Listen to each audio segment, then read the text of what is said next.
Hey guys, tonight we're about to dive into one of the most monumental shifts in global history, the collapse of the Soviet Union. Picture yourself drifting back in time to a world where an empire stretched across much of Europe and Asia, wielding immense influence, the vast lands, the cold, icy winters, and the looming shadow of nuclear missiles. The Soviet Union was an undeniable force. You might think, how did something so large just fall apart? Well, it wasn't an overnight crash. It was a slow burn, with countless struggles, power plays, and moments of desperation that led to its eventual collapse. You probably won't survive this journey if you think it's just about politics and military strength. The real story is about human nature, about leadership decisions, economic pressures, and national identity, all clashing and unraveling over time. So before you get comfortable, take a moment to like the video and subscribe, but only if you genuinely enjoy what I do here. And hey, why not drop a comment letting me know where you're listening from and what time it is there? Now dim the lights.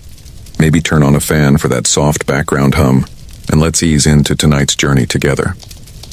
The rise of the Soviet Union began long before it became the global superpower we know it as. You see, in the early 20th century, Russia was nothing like the sleek, imposing empire we associate with the USSR. It was an absolute monarchy under Tsar Nicholas II, but the Russian people, tired of their dire living conditions and lack of political freedom, had other ideas.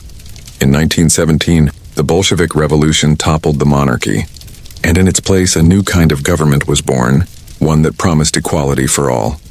The Bolsheviks, led by Vladimir Lenin, envisioned a socialist society where everyone had access to the same resources and opportunities. This was the seed of the Soviet Union. Fast forward to 1922, and the Soviet Union officially emerged. What followed was an ambitious project, transforming a predominantly agrarian society into an industrial powerhouse. There were many successes, such as the industrialization efforts under Joseph Stalin's leadership. Yet those successes were built on a foundation of fear, purges, and an iron grip on power. This is where the trouble began. The USSR wasn't just a union of states. It was a tightly controlled machine, one that required constant surveillance and control of every part of life. And over time, cracks began to show, hidden beneath layers of propaganda. Now, here's the interesting part. Despite the intimidating might of the USSR and its imposing leaders, the nation's economic system was built on a house of cards.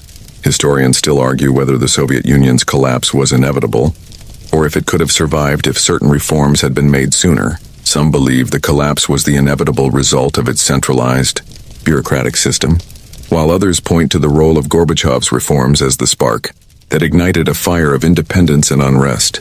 As we move forward in this story, keep in mind the complexities of this empire, an empire built on ideology but held together by force.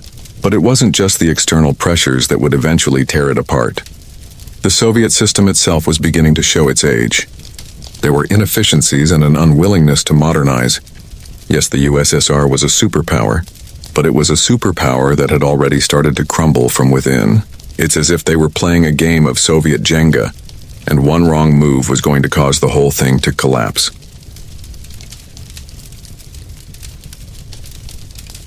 So, here you are, sitting back and feeling the weight of history's long shadow, wondering how this immense system managed to survive as long as it did. The story we're weaving tonight isn't just about military power or political intrigue.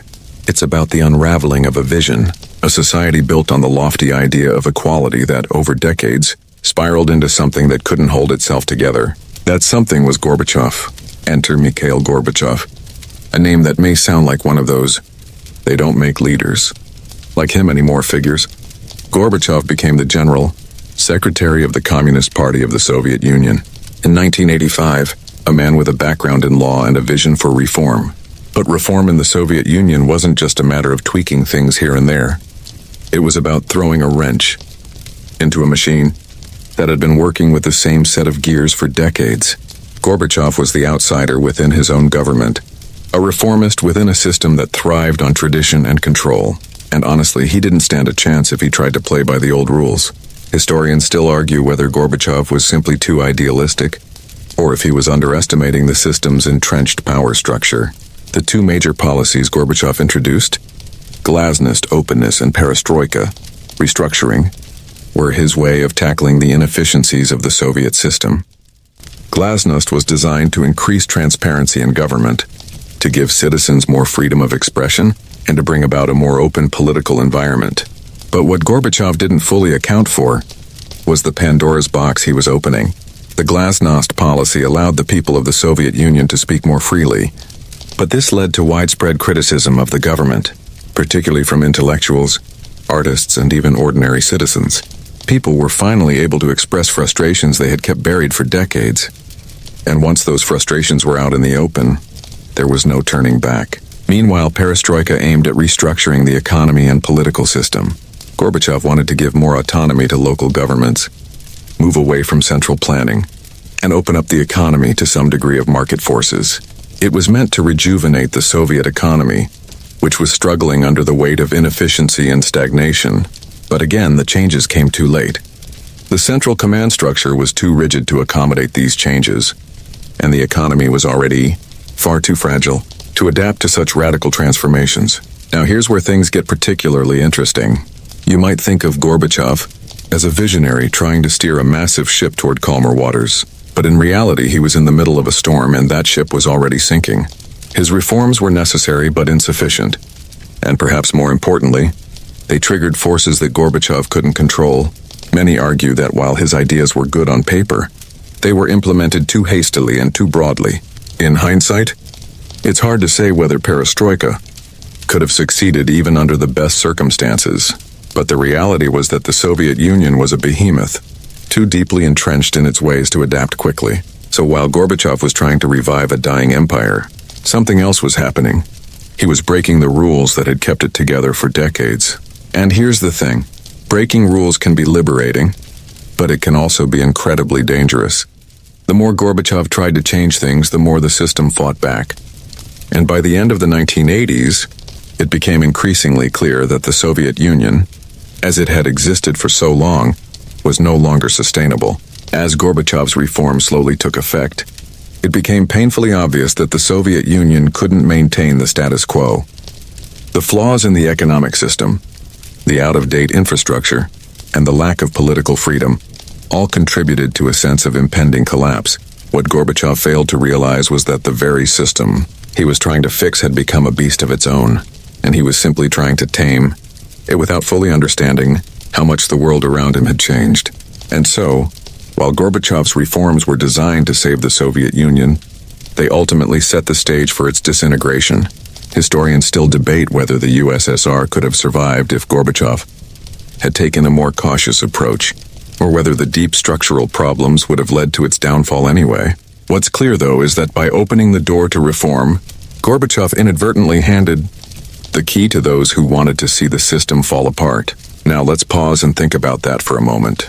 Imagine being Gorbachev. You're the guy with the big ideas, trying to bring light to a system that's been in the dark for so long, only to find that your efforts have set off a chain reaction you can't control.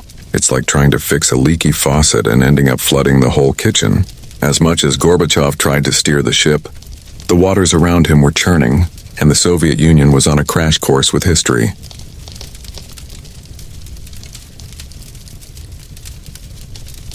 Now that we've seen how Gorbachev's lofty goals for reform began to unravel, let's take a step back and dive into the economic situation. After all, it wasn't just a battle of political ideologies or leadership strategies. There were fundamental economic issues at play that could never be ignored. Imagine trying to run a massive empire with a system that was perpetually teetering on the edge of collapse due to poor economic planning.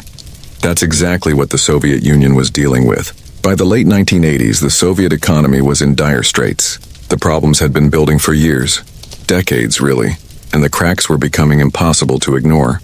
The economy had always been built on central planning, with every aspect of production and distribution managed by the state. It's a system that's inherently slow and prone to inefficiency, like trying to run a modern car with an engine built for the 1800s. The centralized system didn't allow for innovation or adaptation. While the rest of the world was advancing in technology, the Soviet Union was stuck in a rut. It was as if the government was holding the pedal to the metal but couldn't shift into gear. One of the main issues was the colossal military spending. The Soviet Union was locked in a bitter arms race with the United States, a standoff that came to be known as the Cold War. Both sides were trying to outdo each other in terms of nuclear weaponry and military power, pouring billions of rubles into their defense budgets. And while that may have made the USSR seem like a formidable military force, it came at a serious cost. The money funneled into the military wasn't being used to bolster domestic industries or improve the standard of living for the Soviet people. The economy was left to rot in favor of building more missiles and tanks. Even in terms of basic goods and services, the Soviet Union was struggling. There were food shortages, long queues for everything from bread to toilet paper, and an overwhelming sense of scarcity. Workers were often forced to buy subpar products from state-run stores, and corruption was rampant, as people took advantage of the system to sell goods on the black market. It's a bit like trying to make do with an old, malfunctioning phone, one that occasionally works, but is slow and unreliable. The difference here, though, is that the stakes were much higher. The Soviet Union wasn't just facing a technological crisis, it was facing a full-blown economic collapse. And then, there were the economic reforms themselves. As we mentioned earlier, Gorbachev's perestroika was meant to revive the economy, but it didn't have the intended effect. For one, the move toward a more market-oriented system wasn't embraced by everyone within the government. There were many who were deeply entrenched in the old ways of doing things, who viewed any shift away from central control as a threat to their power. So while Gorbachev's reforms were meant to introduce some degree of competition and market forces into the economy, they were sabotaged by the very people who were supposed to implement them. But let's not get too caught up in the big picture problems just yet. One of the quirky tidbits about the Soviet economy is its approach to consumer goods. You've probably heard the term planned obsolescence, used in the context of modern capitalism, but in the Soviet Union they took it to a whole new level. The government wasn't interested in keeping up with consumer demand. They didn't care if your washing machine was outdated. If it still worked, that was all that mattered. In fact, the entire culture of the Soviet economy was built on the idea of making do rather than improving. You could say that consumer culture was put on pause for 70 years. The Soviet consumer didn't ask for the best products. They just wanted something that worked, however badly. And yet, despite all of this inefficiency, there were still moments of brilliance. The Soviet space program, for example, was a source of national pride. The USSR was the first to launch a satellite, Sputnik, and to send a human, Yuri Gagarin, into space. These achievements showed the world that despite its economic woes, the Soviet Union still had the ability to compete on the global stage in some areas. But for every space triumph, there were 10 mismanaged industrial projects that went nowhere. It was a strange duality. On one hand, there was brilliance, and on the other, there was a system that simply couldn't keep up with the demands of the modern world. And here's where things get really interesting. Historians still argue whether the economic collapse of the Soviet Union was primarily due to Gorbachev's reforms or whether it was an inevitable consequence of the flawed system that had been in place for so long. Could Gorbachev have fixed the economy if he'd had more time? Or was the system already too broken to save? Some say that had Gorbachev enacted the reforms sooner, there might have been a chance for a soft landing. But others argue that the USSR's structure was so fundamentally flawed that it was doomed from the start. It's a debate that continues to stir the pot among scholars. So as we move forward, keep in mind that the Soviet Union wasn't just falling apart because of one bad leader or one failed policy.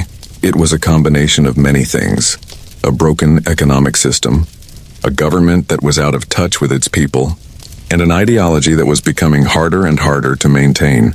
It wasn't just a matter of one crisis. It was a series of small interconnected crises all coming to a head at the same time. The cracks had been there for a long time, and Gorbachev's reforms were the final push that sent everything tumbling down.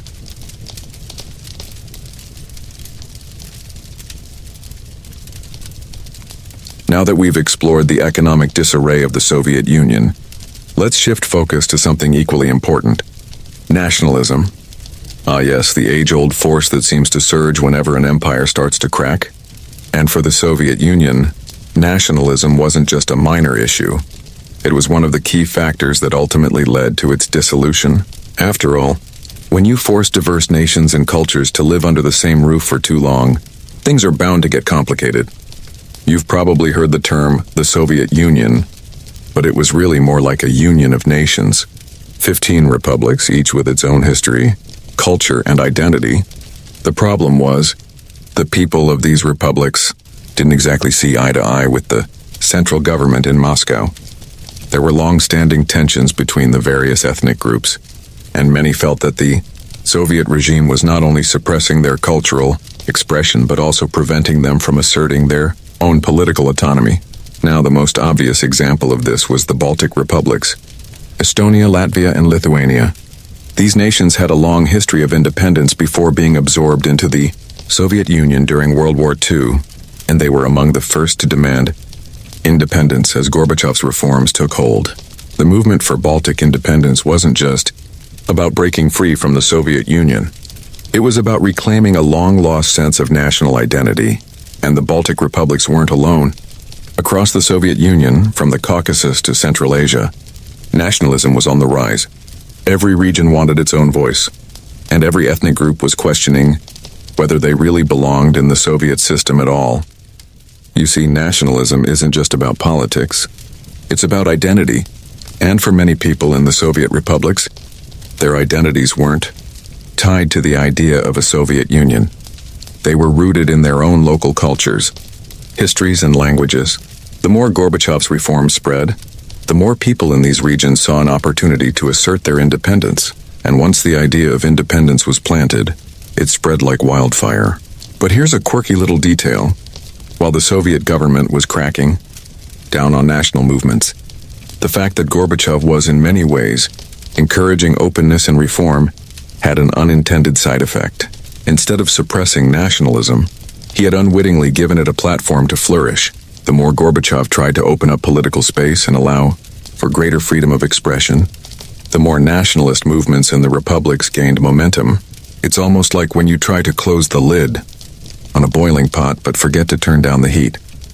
The steam escapes through every crack. One of the most dramatic moments of this nationalist surge came in 1991 with the August coup.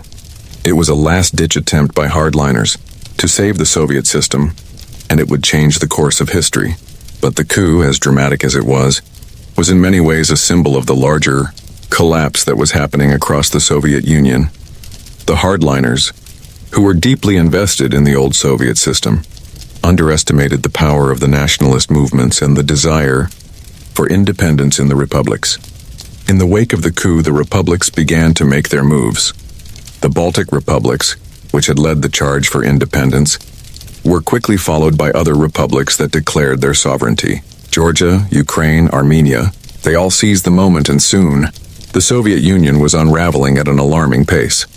The more the hardliners tried to cling to the old Soviet order, the faster the republics were slipping away. It's important to note, though, that nationalism wasn't just about ethnic identity. It was also about frustration with the economic and political system imposed by Moscow. For years, many of the republics felt like they were being exploited by the Soviet Union. They sent their resources to Moscow but rarely saw the benefits in return. The central government took what it wanted, leaving the republics to deal with the fallout. For many, independence wasn't just a matter of ethnic pride. It was also about reclaiming economic control and a better future for their people. But even as the republics were seizing the moment, the Soviet Union's central government was scrambling to hold it together. The power struggle was intense.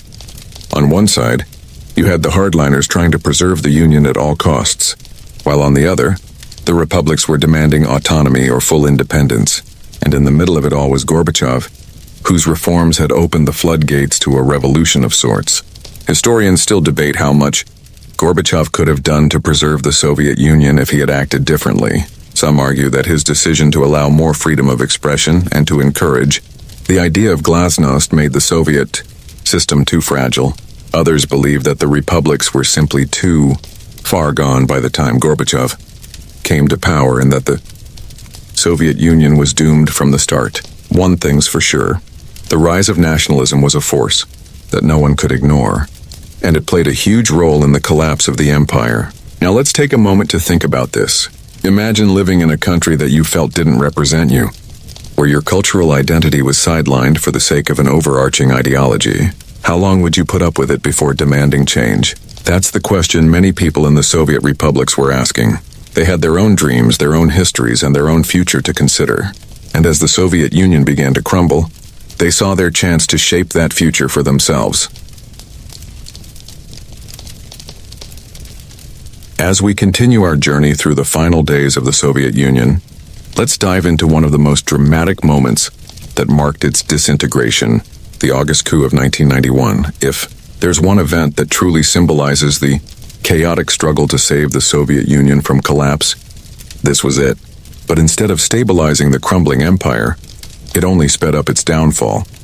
Picture this. It's August 1991, and the Soviet Union, already reeling from economic stagnation, growing nationalism, and Gorbachev's reforms, is teetering on the edge.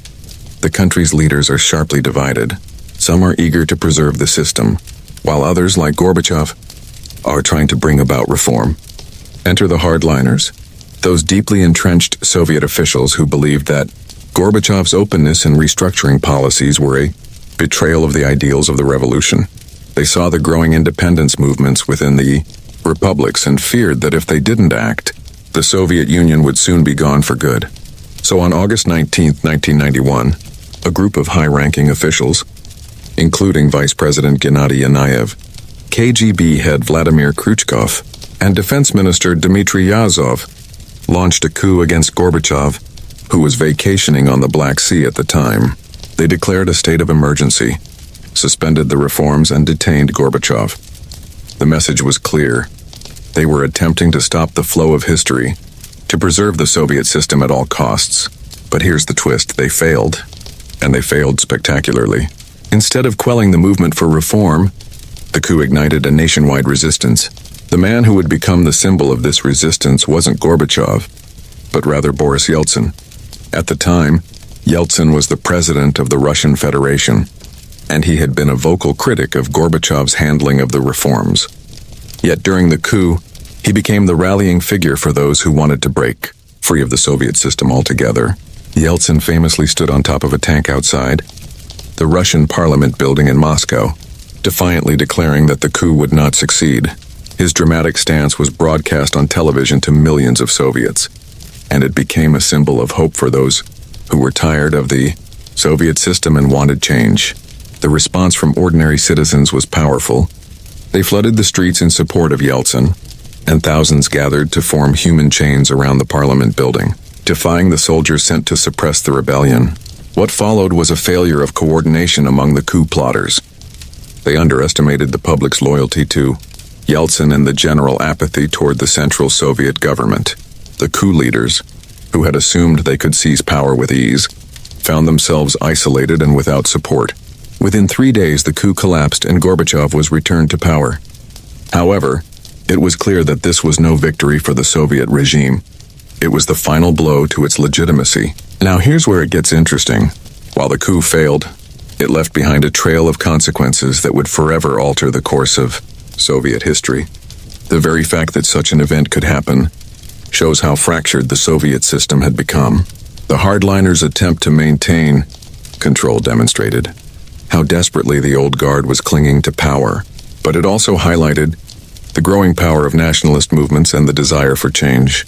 It's almost as if the Soviet Union, like a leaking balloon, had simply burst under the pressure. After the coup, Yeltsin's popularity soared. He quickly emerged as the leader of the Russian Federation and a fierce advocate for the dismantling of the Soviet system. The collapse of the coup, far from restoring the Soviet Union's power, only expedited the process of dissolution. Within months, Yeltsin took steps that would eventually lead to the formal breakup of the Soviet Union in December 1991. One quirky fact to consider here. The coup plotters didn't just underestimate the strength of the Russian people. They also misjudged Gorbachev himself. While many saw him as a weak leader who was easily manipulated, Gorbachev proved resilient during the coup. His return to power, though short-lived, underscored the deep division in Soviet leadership. Historians still debate whether Gorbachev could have reasserted control if the coup had succeeded. But given the level of resistance and the growing push for reform, It's likely that his time was already up. The failure of the August coup served as a wake-up call for both Soviet leaders and the international community. It was clear that the Soviet Union was no longer the superpower it had once been. More and more republics began to declare their independence, and the central government had little ability to stop them. Each declaration of independence further weakened the Soviet structure, and by December 1991 it was over. The Soviet Union officially dissolved, and 15 independent republics emerged, with Russia at the forefront of this new geopolitical landscape. The August coup had unintended consequences, too. In its aftermath, the Soviet system was irrevocably fractured. The push for reform, which had started with Gorbachev, reached its climax with the coup's failure, marking the true beginning of the end for the Soviet Union. The attempt to preserve the old order only accelerated its disintegration. And for many in the republics, this was the final straw. Their future no longer lay within the Soviet system. It lay in their own hands. What we're left with is a fascinating paradox. The August coup was a desperate last attempt to save the Soviet Union, but in its failure, it solidified the inevitability of its collapse. If history had a lesson to offer here, it would be that sometimes the hardest attempts to preserve the past only speed up the arrival of the future. As the dust settled after the failed August coup, the Soviet Union was like a ship without a captain, adrift, broken, and unable to steer itself out of the storm. While the coup had marked a dramatic failure for the old guard, it also set in motion the final stages of the Soviet collapse. But there was one moment, one symbol, that had already begun to foreshadow the inevitable disintegration of the empire, the fall of the Berlin Wall. The Berlin Wall, erected in 1961 to divide East and West Berlin, was one of the most powerful symbols of the Cold War.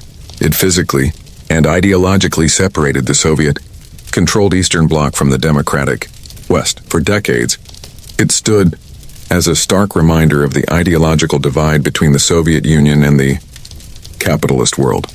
But in November 1989, something happened that no one expected. The Berlin Wall came down. Now you might be thinking, how does a wall in Berlin have anything to do with the fall of the Soviet Union? Well, in many ways, the fall of the Berlin Wall was the beginning of the end for the Soviet superpower. The wall coming down was more than just the physical dismantling of concrete. It symbolized the unraveling of Soviet control over Eastern Europe. The same winds of change that were blowing through the streets of East Berlin were blowing through the rest of the Soviet sphere of influence. You see, the fall of the Berlin Wall wasn't just a German event. It was a beacon for other countries within the Eastern Bloc. Countries like Poland, Hungary, Czechoslovakia, and even Romania began to follow suit, challenging the Soviet-backed communist regimes that had been in place for decades. And what did Gorbachev do in response? At first, he allowed the events to unfold. In contrast to previous Soviet leaders who would have used military force to suppress these movements, Gorbachev made the unprecedented decision to stand down. He famously declared that the Soviet Union would no longer interfere in the internal affairs of Eastern Europe. This policy was known as the Sinatra Doctrine. Basically, do it your way, inspired by the Frank Sinatra song My Way.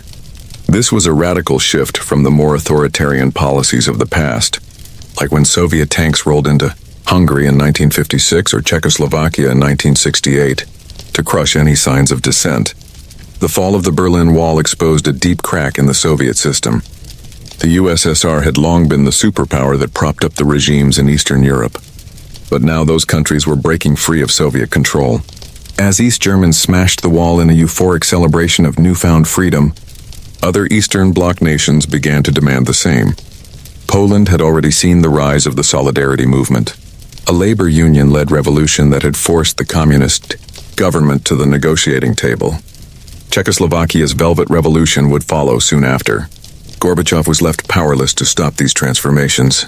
His earlier decision to allow Eastern Europe to pursue its own path was one of the factors that led to the Soviet Union's demise. By giving up control, he lost his grip entirely. But here's the quirky part. While the fall of the Berlin Wall was hailed as a victory for freedom, it also highlighted how much the Soviet Union had fallen behind in terms of political and social change. The Soviet Union's inability to respond to the demands for freedom and reform was a telling sign of just how broken the system had become.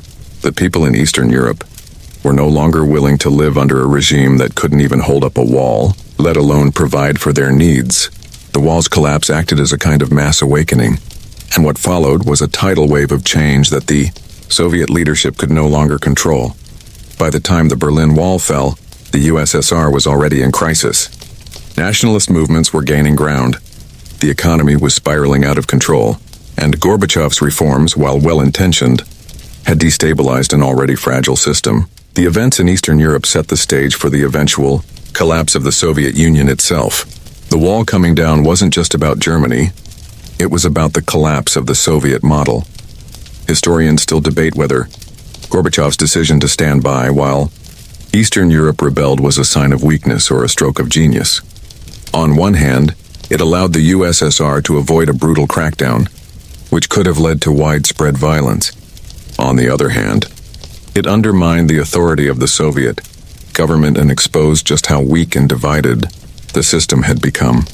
Gorbachev's belief in reform and his unwillingness to use force were admirable in principle, but in practice they hastened the dissolution of the Soviet Union.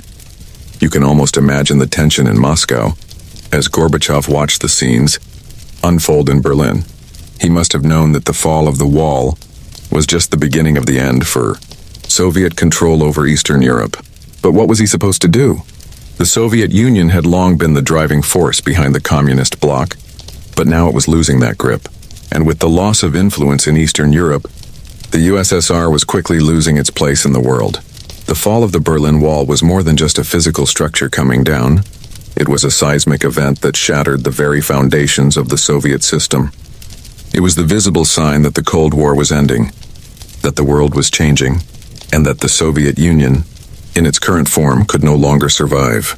And as we continue to follow the thread of the Soviet Union's collapse, we'll see how this event was a precursor to the ultimate breakup of the empire itself.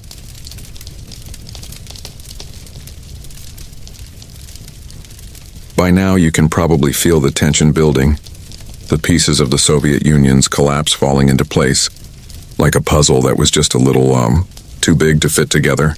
It's all coming to a head, and at the heart of the final chapters of this story stands none other than Boris Yeltsin, a man who, through sheer charisma and political maneuvering, would emerge as the figurehead of post-Soviet Russia. While Gorbachev's reforms were, in many ways, meant to save the Soviet Union, Yeltsin's actions would push it toward its inevitable end. Yeltsin had been a vocal critic of Gorbachev's approach to reform, and unlike Gorbachev, he was firmly committed to dismantling the Soviet system entirely. He was a figure who, at first glance, seemed like a wild card, brash, unpredictable, and driven by his own ambitions. But Yeltsin would become the man who took Russia and the former Soviet republics down a very different path. Yeltsin's rise to power was rooted in the political chaos of the late 1980s, as Soviet society became increasingly disillusioned with the Communist Party's control. Yeltsin's populist rhetoric began to resonate with the people. He wasn't just another party insider. He presented himself as a man of the people, someone who wanted to break free from the chains of Soviet authoritarianism. His rejection of Gorbachev's reforms, which he saw as too slow and insufficient, resonated with many Russians who were desperate for change. But it wasn't just rhetoric that got Yeltsin into the limelight. He knew how to play the political game.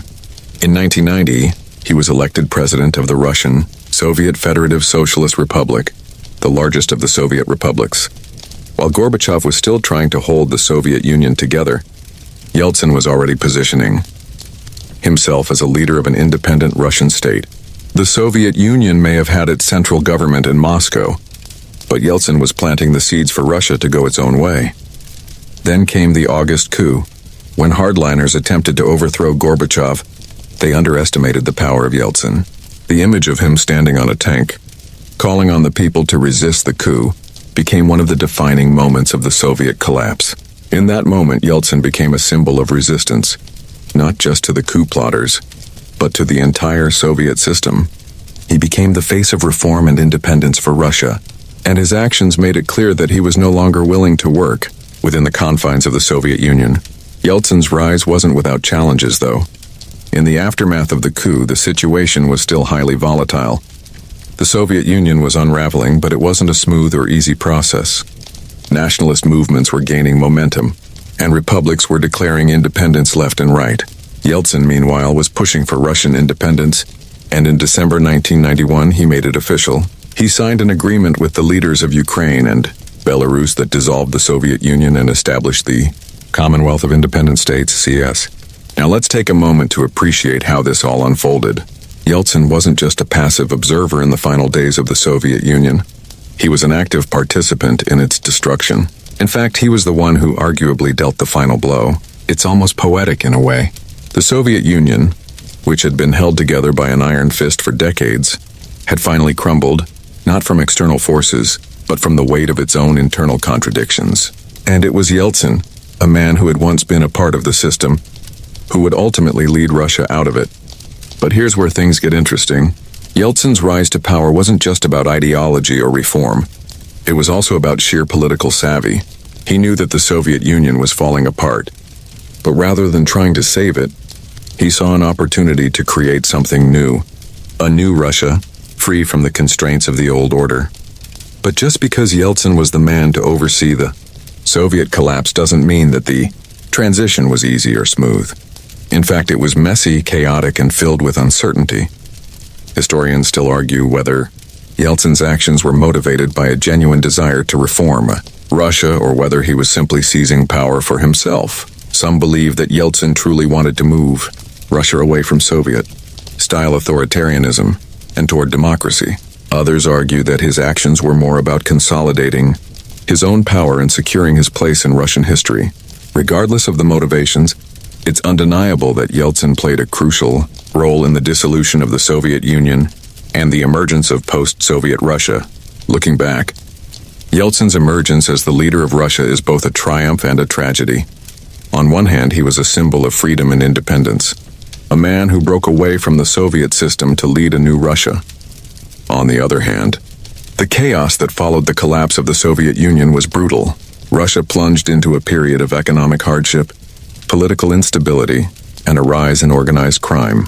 The promise of a new Russia was met with disillusionment for many ordinary Russians who found themselves struggling to adapt to the new realities of post-Soviet life. But despite the difficulties, Yeltsin's role in the collapse of the Soviet Union cannot be overstated. He was the catalyst for change, the man who seized the moment when history was on the verge of a dramatic shift. And even as his tenure as Russia's president was marked by controversy and setbacks, he remained a key figure in the story of the Soviet Union's end. So as we reflect on Yeltsin's rise to power, think about how his actions forever altered the course of Russian history. He wasn't just a leader of the Russian Federation. He was the man who ushered in a new era, one that saw the Soviet Union dissolve into 15 independent republics, each with its own challenges and ambitions. The Soviet Union may have fallen, but its legacy, for better or for worse, would live on in the actions of the men and women who emerged from its shadow.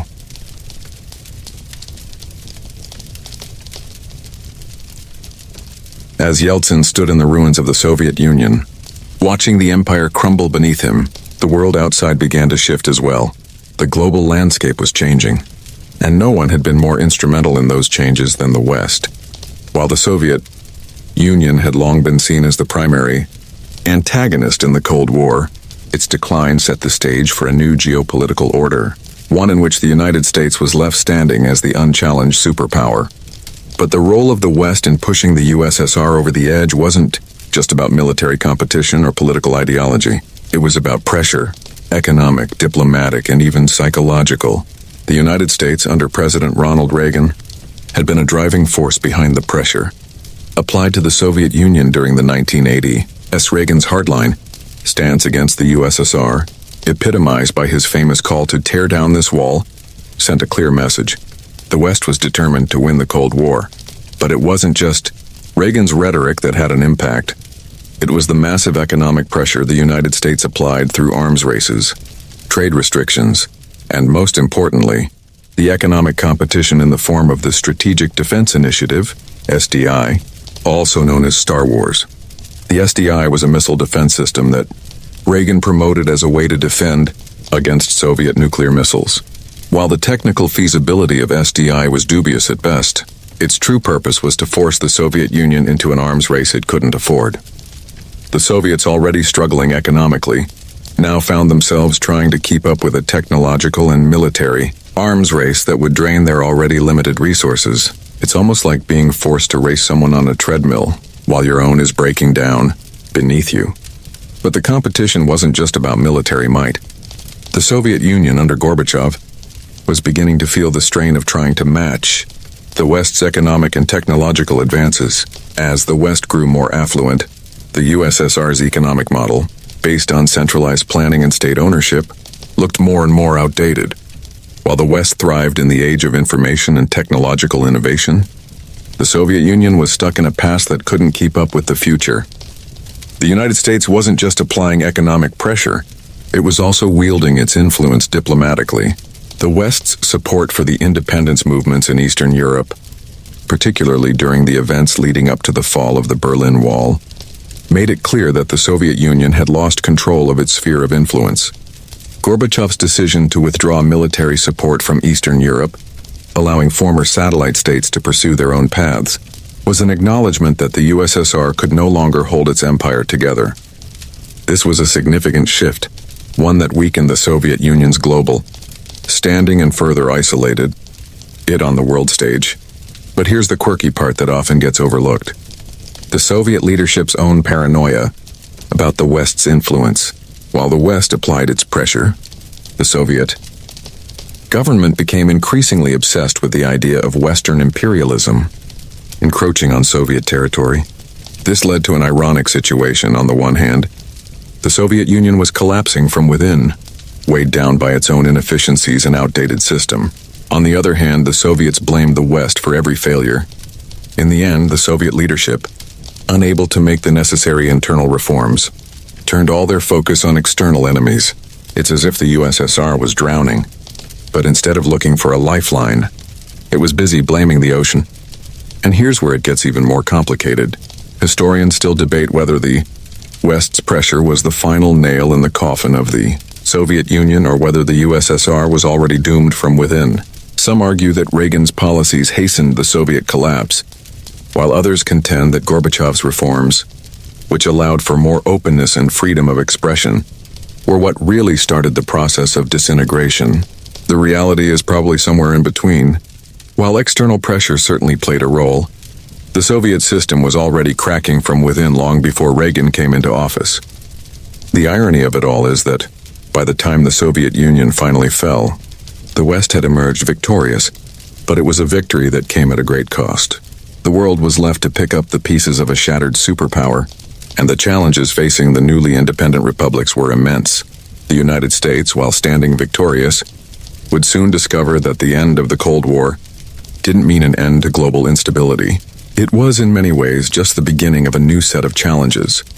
As the Soviet Union disintegrated, the question on everyone's mind was, what now? For the United States, the victory over the Soviet Union opened up a new era of dominance in global affairs.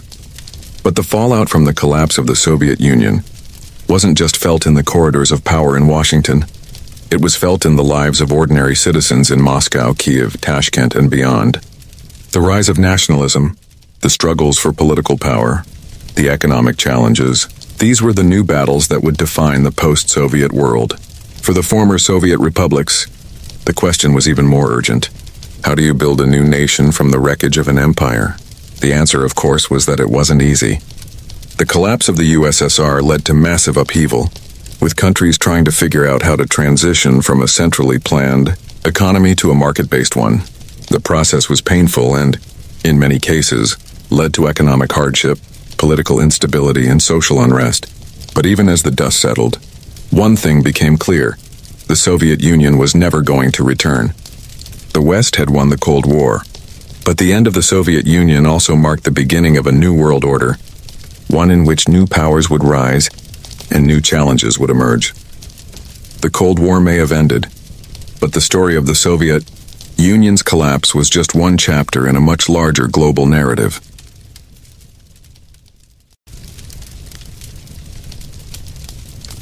As the final curtain fell on the Soviet Union, the political world seemed to shudder in disbelief.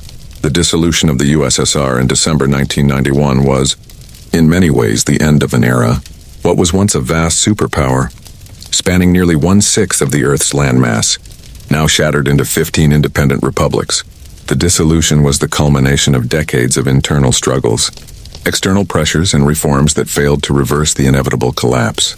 But as the Soviet Union splintered, it wasn't just about the end of a political system. It marked the start of a new geopolitical landscape, one that was just as uncertain as the Soviet Empire had been. For Russia, the largest and most powerful of the former Soviet republics, the end of the USSR was a moment of both triumph and terror.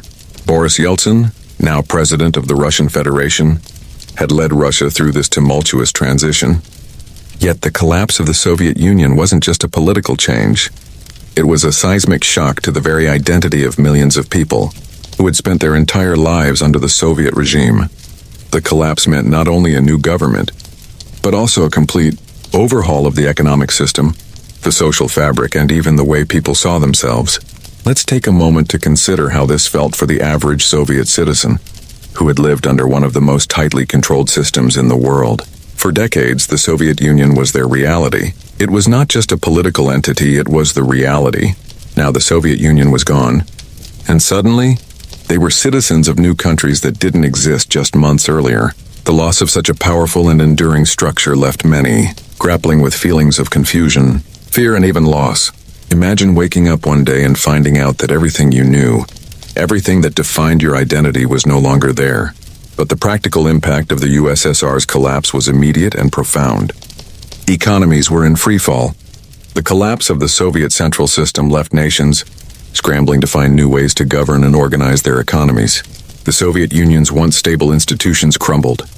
Markets that had been tightly controlled by the state were now suddenly open to competition. But many former Soviet republics weren't equipped to handle such drastic changes. Old industries faltered and new markets were slow to emerge, leaving many people unemployed or struggling to adapt to the new economic landscape. In addition to economic hardship, political instability surged. Former Soviet republics suddenly found themselves facing the challenge of creating new political structures, and many of them were unprepared for the complexity of governance without the strict hand of Soviet control. Ethnic conflicts flared up as long-simmering tensions that had been suppressed under Soviet rule were now free to boil over. In countries like Armenia, Azerbaijan, and Georgia, the newfound independence came with violent conflicts over territory and national identity. But here's the quirky tidbit. In the midst of all the chaos, the once mighty KGB, the Soviet Union's notorious intelligence agency, also found itself without a clear purpose. With the Soviet government gone, the KGB, which had been central to the enforcement of Soviet rule, lost its authority. Some ex-KGB officials would go on to gain prominence in the newly formed Russian government, but others found themselves in limbo, trying to adjust to a new political and social environment that didn't require the same surveillance and control they had once wielded. For Russia, this period of transition was marked by both chaos and hope. Russia was no longer part of a superpower, but it still had an arsenal of nuclear weapons and a proud history that made it an influential player on the world stage. However, it was no longer a global hegemon. It was struggling to figure out its place in a new post-Soviet world. Yeltsin's Russia moved quickly toward market reforms, but the shift was painful. The Russian economy, which had been primarily based on state-run enterprises, now had to adapt to capitalist practices. The shock therapy reforms, intended to quickly transition Russia to a market economy, led to hyperinflation, severe inequality, and social unrest. As the new Russian elite formed, corruption skyrocketed, and the average Russian citizen faced severe hardship. But as the Soviet Union crumbled, the idea of Russia as the successor to the Soviet superpower was still a compelling vision. Russia's sense of identity was in flux, with many in the country struggling to reconcile their past as part of a global power with the reality of being just another post-Soviet state. Historians still debate whether Russia could have emerged from the Soviet collapse as a democratic, prosperous state, or if the system was simply too ingrained to make such a transition possible. This period of upheaval and transition wasn't limited to Russia. Across the newly independent republics, The collapse of the Soviet Union created a void of power and uncertainty. Many of the newly formed nations, including Ukraine, Moldova, and the Central Asian republics, found themselves struggling with their own political, economic, and social challenges. For many of these countries, the transition to independence wasn't just difficult, it was life-threatening.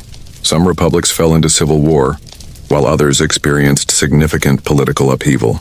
The lack of a cohesive strategy for navigating independence left many of these countries floundering as they tried to figure out what it meant to be a sovereign nation. In some places, like the Baltic states of Estonia, Latvia, and Lithuania, independence came with relative ease. They had long resisted Soviet control and had managed to maintain strong national identities despite decades of occupation. For them, the collapse of the Soviet Union was a long-awaited opportunity to restore their independence. But for many others, the end of the USSR meant uncertainty, insecurity, and a struggle for identity. As we look back on the breakup of the Soviet Union, it's clear that the immediate aftermath was not just a shift in political power, it was a total transformation of the global landscape. The Soviet Union's collapse created new opportunities for many of its former republics, but it also unleashed a wave of challenges that would shape their futures for decades to come. The loss of the Soviet superpower left the world in flux, and what came next was not just a new order, but the realization that change was inevitable. The story of the Soviet Union's end isn't just about the collapse of one empire. It's about the beginning of a new world that was still figuring out who it wanted to be.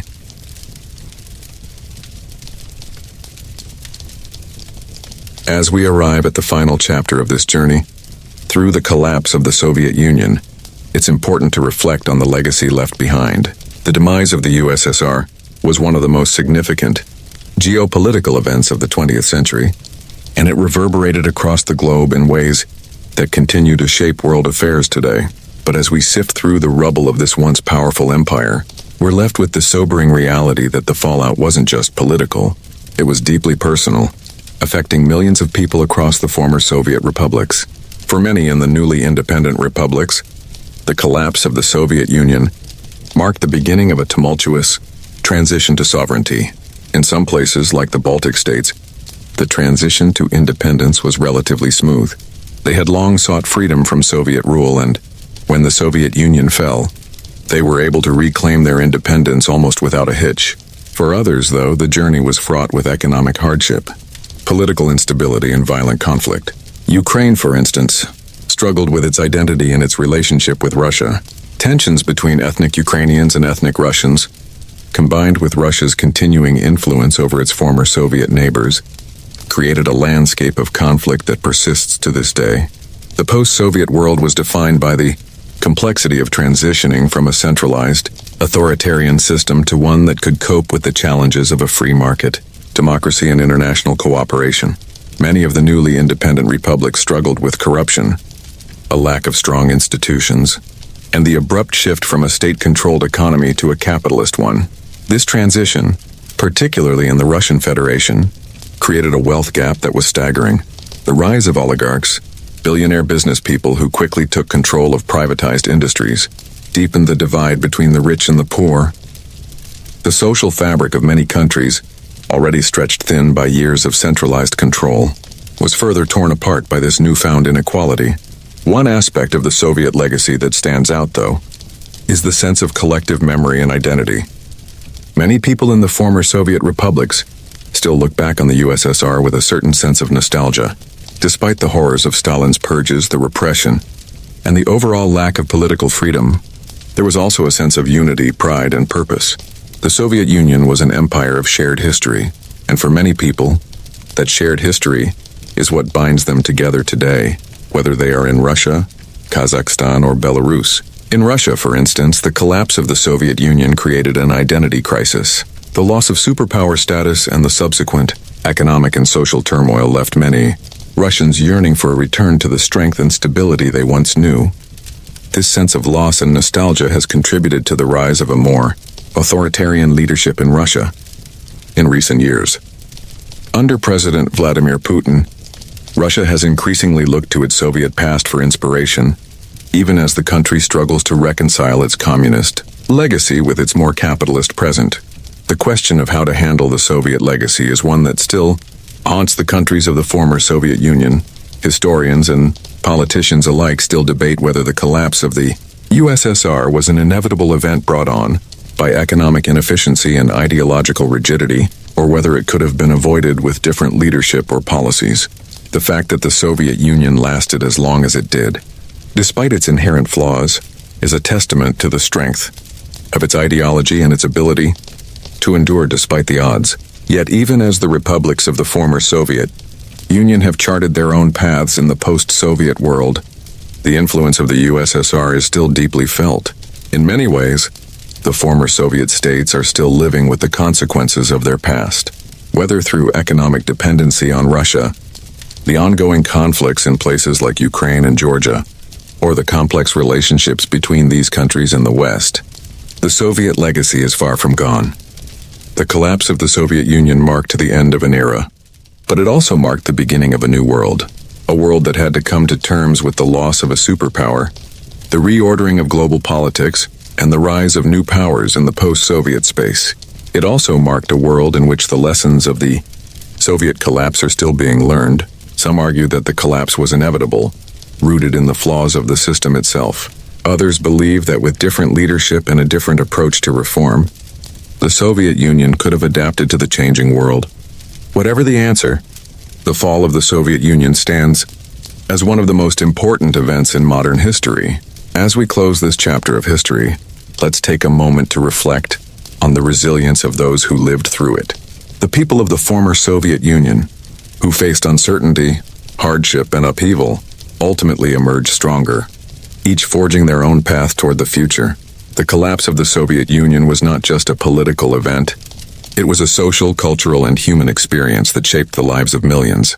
And even though the Soviet Union is gone, its echoes are still felt today, in the politics of the former republics and in the global order that continues to evolve in the aftermath. As we move forward, the lessons of the Soviet collapse remain relevant. History is full of empires that rise and fall, but it is also full of people who navigate those changes, adapt, and ultimately find new ways to thrive. The collapse of the Soviet Union, while a painful and difficult chapter, is a reminder that change, no matter how dramatic, is inevitable. And in the face of that change, it's the human spirit that ultimately determines how history is written. As we drift toward the final moments of tonight's journey, let's take a step back and allow the quiet of history to settle in around us. The story of the Soviet Union's rise and fall is one that spans decades, full of complexity, conflict, and eventual transformation. But as we look back on it now, it's not just about the empires or the leaders. It's about the people who lived through it all, who navigated the twists and turns of history with resilience, hope, and a desire for something better. The Soviet Union may have fallen, but its legacy continues to shape the world today, reminding us of the fragility of great powers and the strength of human determination. The collapse of an empire is never easy, but it's also a moment of rebirth, a chance to build something new, even from the rubble of the past. And as we look forward, we can carry with us the lessons of history, understanding that change, though challenging, often leads to new opportunities. So as we close the book on this chapter of history, remember that even in the darkest moments, there is always the potential for growth and change. The story of the Soviet Union's collapse is a testament to that possibility, and it's one that continues to unfold in ways we can only begin to understand. Now, as you begin to relax and unwind, allow the weight of this story to soften, knowing that, like the world itself, we too can find ways to rebuild and grow, slowly, steadily, and with purpose. Take a deep breath, let the worries of the day fade, and know that you are drifting into the calm of the night, where everything will feel a little lighter, a little easier, as you move toward the dreams ahead. Sweet dreams.